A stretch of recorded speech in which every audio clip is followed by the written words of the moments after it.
আসসালামু আলাইকুম। আজকে একটু অন্যরকমভাবে শাক রান্না করব। প্রথমে পেঁয়াজ, মরিচ এবং কাঁচামরিচ একবারে থেতলে নিব। এই যে দেখেন, থেতলাইতে থেতলাইতে এরকম অবস্থা হয়ে যাবে। প্রথমে কড়াইতে শাক দিয়ে নিব, তারপরে থেতলানো পেঁয়াজ, রসুন, কাঁচামরিচ দিয়ে দিব।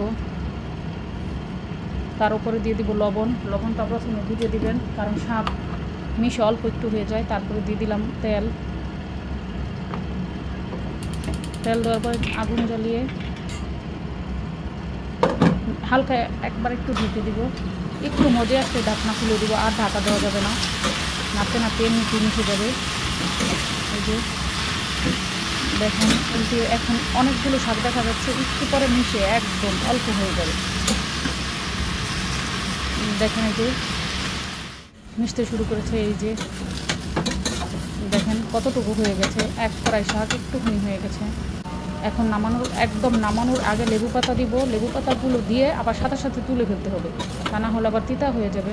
সবাই ভালো থাকবেন। আল্লাহ হাফেজ।